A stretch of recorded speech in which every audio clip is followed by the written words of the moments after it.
한때 이런 광고가 유행된 적이 있습니다. 이 소리가 아닙니다. 이 소리도 아닙니다. 땡땡땡은 소리가 나지 않습니다. 이런 광고가 유행된 적이 있죠? 무슨 광고죠? 용각사는 소리가 나지 않습니다. 이런 광고가 한때 유행된 적이 있습니다. 요즘 여러분의 귓전에는 어떤 소리가 크게 들립니까? 또 우리 주변에서 일어나는 여러 가지의 소리에 여러분은 어떻게 반응하고 살아가십니까? 오늘 저는 누가복음 23장에 나오는 말씀을 가지고 그들의 소리가 이긴지라 이런 제목으로 말씀을 함께 나누려고 합니다. 오늘 본문은 예수께서 십자가에 달리시기 직전의 장면이라고 할 수 있습니다. 주님은 십자가에 달리시기 직전 빌라도 법정에서 총독 빌라도로부터 재판을 받으셨습니다. 그것도 2번씩이나 받으셨습니다. 누가복음 23장 1절에 보면 무리가 다 일어나 예수를 빌라도에게 끌고 가서라고 말씀을 합니다. 예수님은 대제사장들과 장로들, 그 당시에 유대인 관리들, 그리고 백성들에 의해서 질질 끌려 빌라도 법정에 끌려가셨습니다. 이것이 첫 번째 빌라도 법정에서 재판을 받으시게 되는 말씀입니다. 그런데 빌라도는 예수님을 재판하면서 그가 죄가 없고 더군다나 예수는 자기 관할 하에 있는 사람이 아니라는 사실을 알게 되었습니다. 예수는 우리가 잘 알다시피 갈릴리 사람입니다. 그렇기 때문에 빌라도가 그를 재판할 수가 없습니다. 그는 헤롯의 재판을 받을 수 있는 것입니다. 그래서 우리가 읽지 않았지만 7절에 보면 빌라도는 그를 헤롯에게로 보냅니다. 하지만 헤롯은 어떻게 합니까? 예수님을 온갖 희롱을 다한 후에 도로 다시 빌라도에게로 보냈다고 하는 말씀이 11절에 나와 있습니다.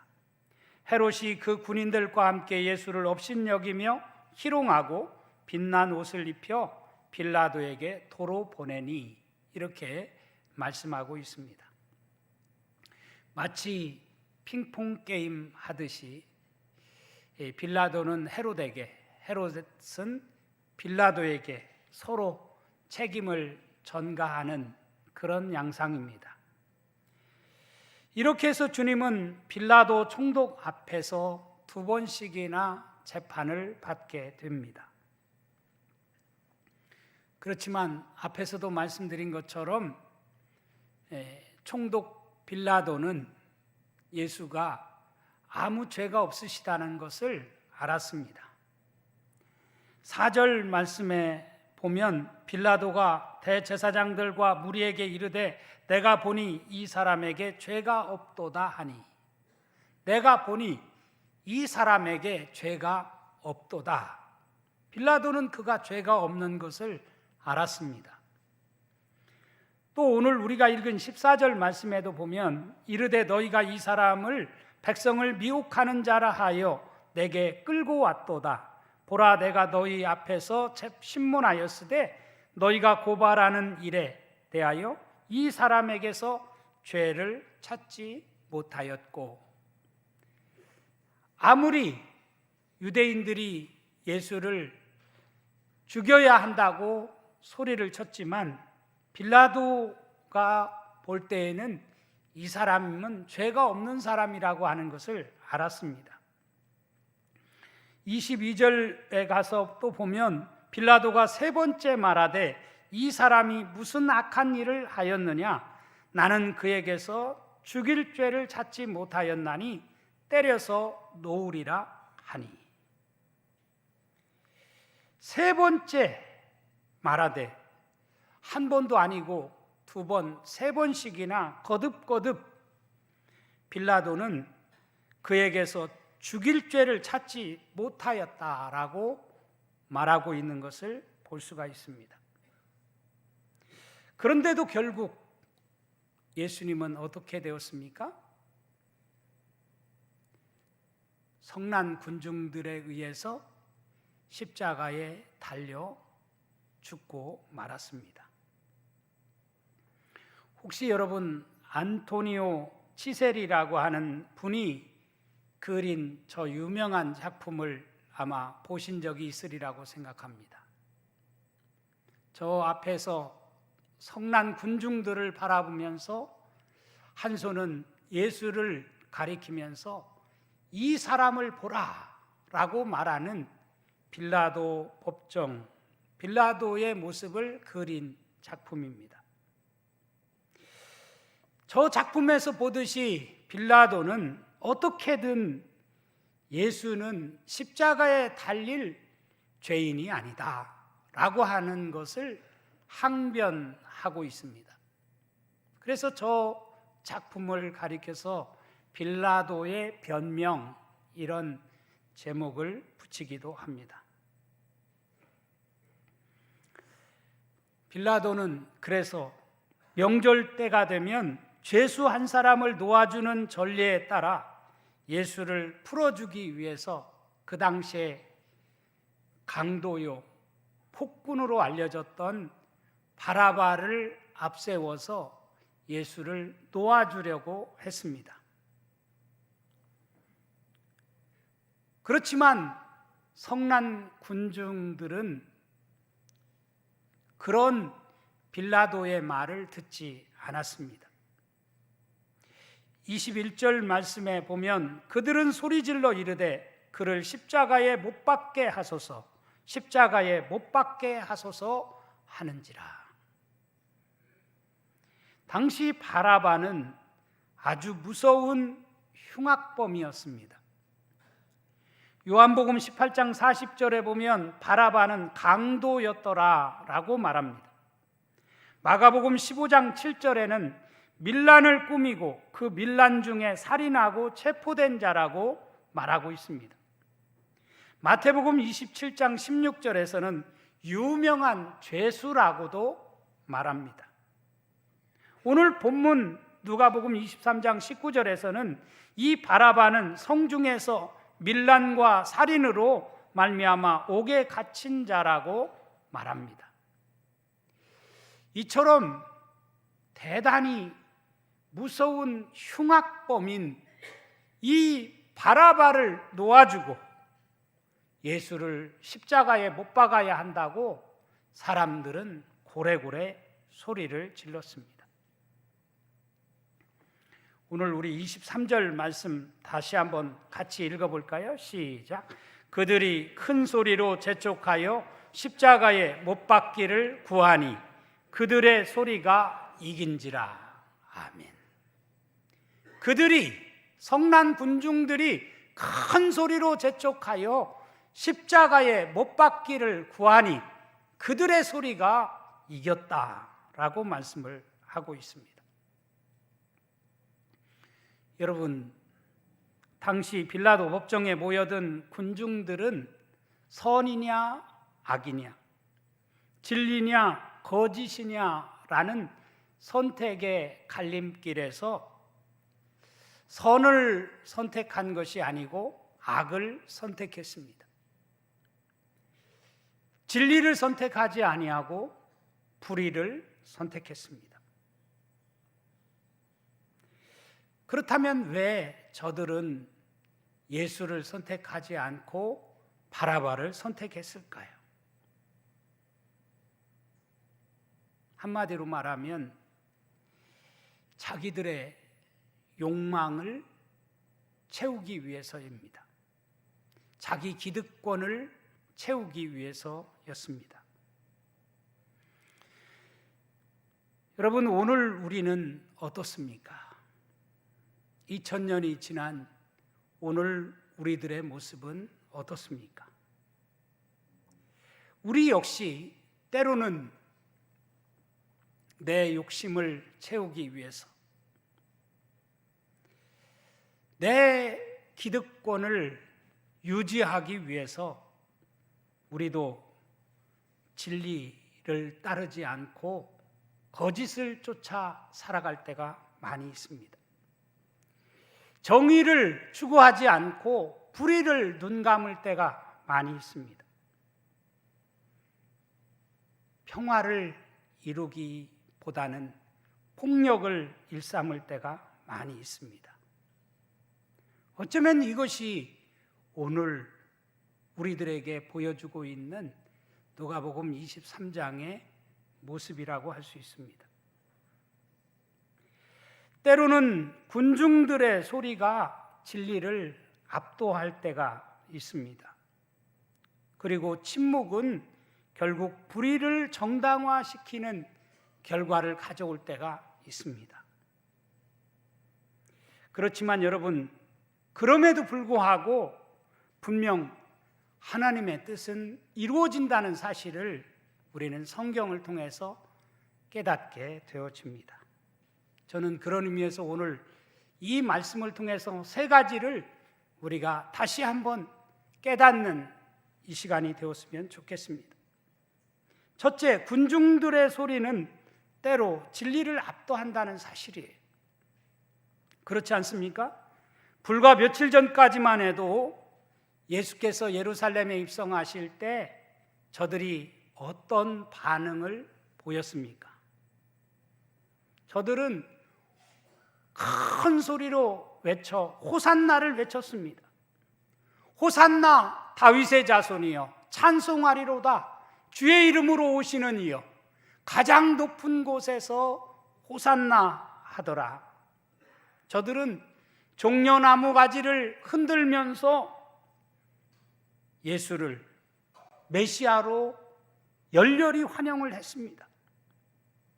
그런데 그랬던 그들이 불과 채 일주일이 지나기 전에 돌변해가지고 언제 그랬느냐는 듯이 성난 군중이 되어서 그야말로 예수를 십자가에 못 박으라고 고래고래 소리를 지르는 안타까운 모습을 보게 되는 것입니다. 사람들의 마음은 이렇게 간사합니다. 그렇게 열렬히 환영했던 예수를 십자가에 못 박으라고 고래고래 소리를 지르는 모습을 우리는 보는 것입니다.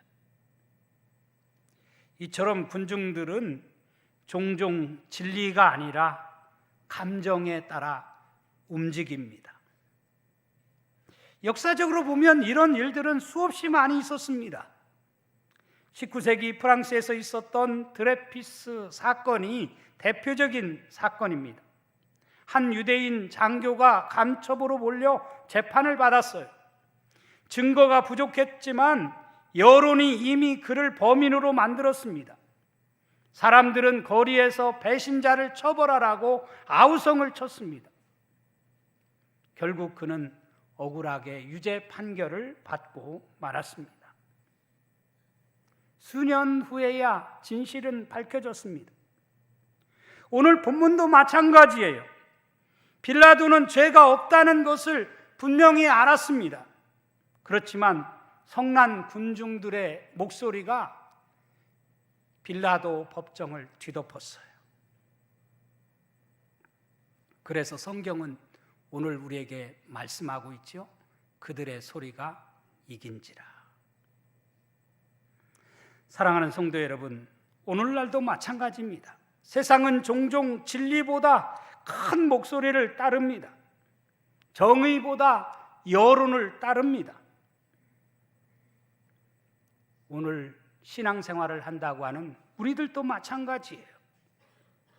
사람들은 우리에게 이렇게 말하지 않습니까? 요즘 누가 그렇게 믿습니까? 세상이 다 이렇게 하는데. 그러나 성도는 군중들의 소리를 따르는 사람이 아닙니다. 세상의 여론에 휩쓸리는 사람이 아닙니다. 오히려 우리는 하나님의 말씀을 따르는 사람입니다. 진리를 따르는 사람이라는 말입니다. 세미한 소리에 귀를 기울이는 그리스도인이 되어야 한다는 뜻입니다. 요한복음 14장 6절에 보면 주님께서 이렇게 말씀을 하셨어요. 예수께서 이르시되 내가 곧 길이요 진리요 생명이니 나로 말미암지 않고는 아버지께로 올 자가 없느니라.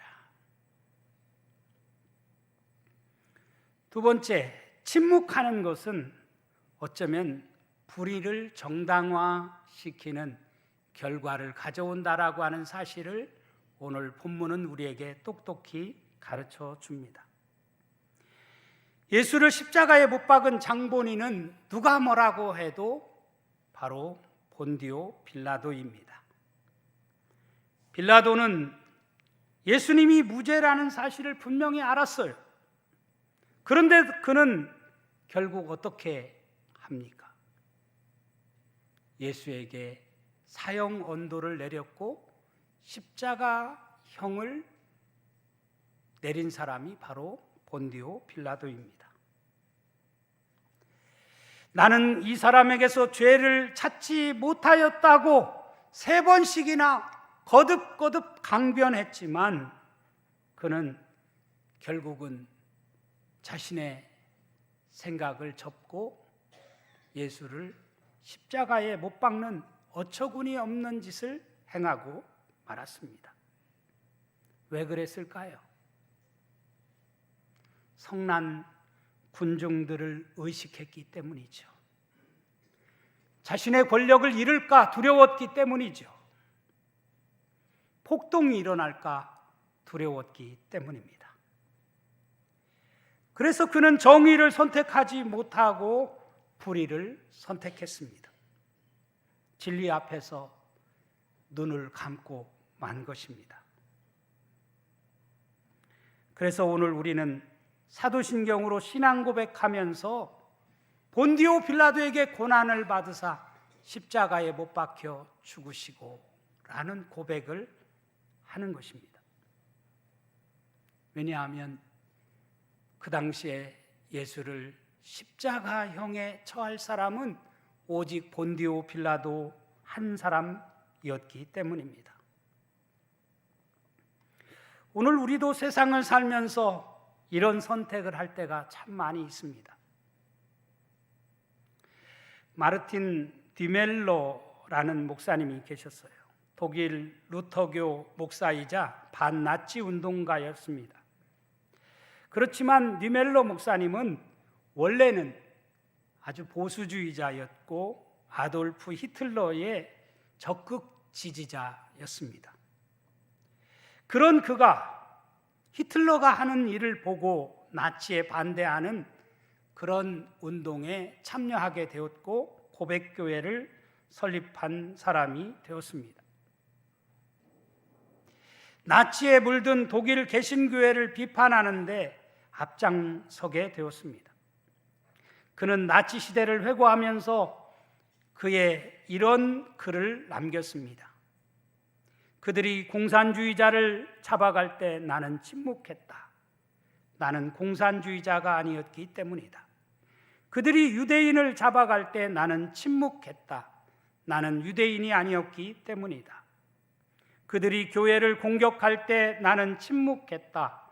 그리고 마침내 그들이 나를 잡으러 왔을 때 나를 위해 말해줄 사람이 아무도 없었다. 침묵은 중립이 아닙니다. 침묵은 종종 불의를 정당화시키는 행동이 됩니다. 사랑하는 성도 여러분, 신앙은 단순히 마음으로 믿는 것만이 아닙니다. 때로는 진리를 말할 수 있는 용기가 필요합니다. 주님께서는 산상설교에서 이렇게 말씀을 하셨어요. 마태복음 5장 37절 오직 너희 말은 옳다, 옳다, 아니라 하라. 이에서 지나는 것은 악으로부터 나느니라. 이 주님의 말씀이 무슨 뜻입니까? 옳다, 아니라 하라. 이에서 지나는 것은 악으로부터 나는 것이다. 새번역은 이 구절을 이렇게 번역했습니다. 너희는 예할 때에는 예라는 말만 하고 아니오 할 때는 아니오라는 말만 하여라. 이보다 지나치는 것은 악에서 나오는 것이다. 우리는 얼마나 예할 때 예를 말하는 사람입니까? 아니오 라고 말해야 할 때 아니오 하는 그런 과연 용기를 가지고 살아가는지 우리 자신을 향해서 반문해 보아야 합니다. 세 번째, 그럼에도 불구하고 하나님의 뜻은 반드시 이루어진다는 사실을 우리는 깨닫게 됩니다. 여기서 우리는 중요한 질문을 하지요. 그렇다면 악이 이긴 것입니까?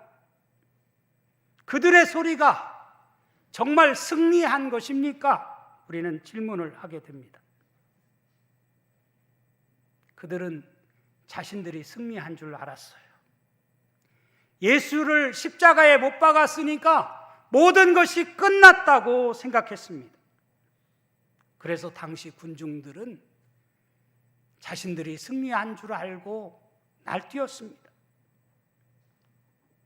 그러나 여러분, 십자가는 결코 패배가 아니었습니다.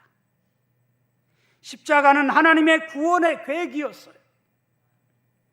사람들은 예수를 죽임으로 모든 것이 끝났다고 생각했지만 하나님은 십자가를 통해서 인류 구원을 이루셨어요. 사랑하는 성도 여러분, 오늘 우리가 사는 세상에는 수많은 소리가 우리 귓전에 울립니다. 미움의 소리, 분열의 소리, 전쟁의 소리, 욕망의 소리, 얼마나 많은 소리들이 우리의 귓전에 울립니까? 사람들이 크게 울리는 그 소리 때문에 그들의 소리가 이겼다라고 생각을 합니다. 그런데 여러분, 그들의 소리가 이긴 것이 아니고 진리가 승리하는 줄 믿으시기를 바랍니다. 그러기에 우리는 세상이 미움을 말할 때 우리 성도는 사랑을 외쳐야 합니다. 세상이 전쟁을 말할 때 성도는 평화를 이루어야 한다고 말해야 합니다. 예수님은 십자가 위에서도 이렇게 기도하셨습니다. 아버지, 저들을 사하여 주옵소서. 자기들이 하는 것을 알지 못함이니이다. 저들은 자기들이 하는 짓을 알지 못합니다. 사랑하는 성도 여러분, 오늘 우리가 읽은 누가복음 23장은 인간의 가장 어두운 모습을 보여주고 있습니다. 어쩌면 오늘 우리들이 살아가고 있는 삶의 현장을 보여주고 있는 말씀이라고 할 수 있습니다. 군중들은 진리를 버렸습니다. 지도자들은 정의를 버렸습니다. 그래서 저들은 자신들이 승리한 줄 알고 그들의 소리가 이겼다라고 생각을 했습니다. 그러나 오늘 이 말씀으로 성경이 끝나지 않습니다. 이것이 마지막 이야기가 아닙니다. 머지않아 부활의 새 아침이 밝아온다는 사실을 저들은 깨닫지 못했습니다. 십자가 뒤에는 반드시 하나님의 승리가 있다라고 하는 사실을 저들은 보지를 못한 것입니다. 그러므로 우리는 기억해야 합니다. 세상의 소리가 아무리 커도 하나님의 진리는 결코 사라지지 않는다는 사실을. 사랑하는 성도 여러분, 오늘 우리는 하나님의 말씀을 따르는 믿음의 사람들이 되어야 합니다. 그래서 세상이 미움을 말할 때 우리는 사랑을 말할 수 있어야 합니다. 세상이 전쟁을 말할 때 우리는 평화를 노래해야 합니다. 세상이 절망을 말할 때 우리 그리스도인들은 희망을 노래해야 합니다. 사순절 넷째 주간이 시작되었습니다. 우리 모두 이 한 주간 동안 주님의 십자가를 생각하면서 하나님의 진리가 승리하는 역사를 바라보며 믿음 안에서 살아가는 우리 동천의 모든 성도들이 되어줄 수 있기를 주님의 이름으로 축원합니다.